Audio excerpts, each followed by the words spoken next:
Ruas jalan provinsi yang berada di wilayah Kecamatan Suku Tengah Lakitan, STL Ulu Terawas Kabupaten Musirawas hingga ke perbatasan Kabupaten Muratara mulus, mulai dari Simpang 4 Kelurahan Terawas Kecamatan STL Ulu Terawas Kabupaten Musirawas hingga ke wilayah Desa Bukit Ulu Kecamatan Karangjaya Kabupaten Muratara kini sangat nyaman dilalui. Jalan provinsi yang berada di wilayah ini merupakan akses utama bagi masyarakat beberapa desa dalam Kecamatan STL Ulu Terawas.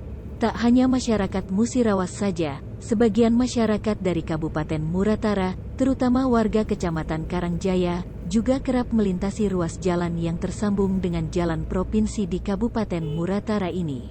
Jalan provinsi yang berada di Kecamatan STL Ulu Terawas dan terhubung dengan Kabupaten Muratara ini merupakan jalan lama. Sebelum Jalan Lintas Sumatera, Linsum, dibangun pada awal tahun 1980-an, ruas jalan ini menjadi akses utama transportasi masyarakat dari wilayah Muratara dan dari Musirawas yang akan bepergian keluar daerah, seperti ke kota Lubuk Linggau dan sebaliknya, menggunakan jalan ini.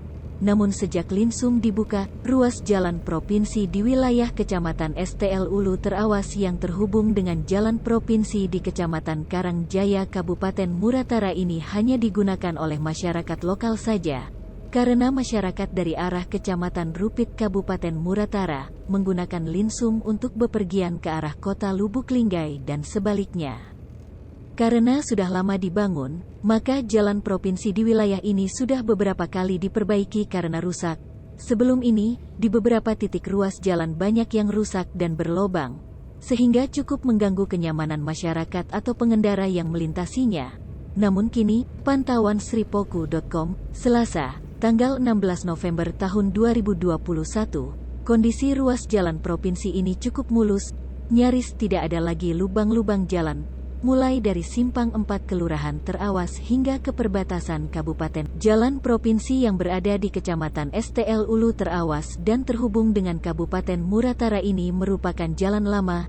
Sebelum Jalan Lintas Sumatera, Linsum, dibangun pada awal tahun 1980-an, ruas jalan ini menjadi akses utama transportasi masyarakat dari wilayah Muratara dan dari Musirawas yang akan bepergian keluar daerah, seperti ke kota Lubuk Linggau dan sebaliknya, menggunakan jalan ini. Namun sejak Linsum dibuka, ruas jalan provinsi di wilayah Kecamatan STL Ulu Terawas yang terhubung dengan jalan provinsi di Kecamatan Karangjaya Kabupaten Muratara ini hanya digunakan oleh masyarakat lokal saja. Karena masyarakat dari arah Kecamatan Rupit Kabupaten Muratara menggunakan Linsum untuk bepergian ke arah kota Lubuk Linggau dan sebaliknya. Karena sudah lama dibangun, maka jalan provinsi di wilayah ini sudah beberapa kali diperbaiki karena rusak. Sebelum ini, di beberapa titik ruas jalan banyak yang rusak dan berlobang, sehingga cukup mengganggu kenyamanan masyarakat atau pengendara yang melintasinya. Namun kini, pantauan sripoku.com, Selasa, tanggal 16 November tahun 2021, kondisi ruas jalan provinsi ini cukup mulus, nyaris tidak ada lagi lubang-lubang jalan, mulai dari Simpang 4 Kelurahan Terawas hingga ke perbatasan Kabupaten Muratara kondisi. Hai pemirsa Sripoku TV, jangan lupa komen, like, dan subscribe, serta tonton terus berita-berita terupdate lainnya ya.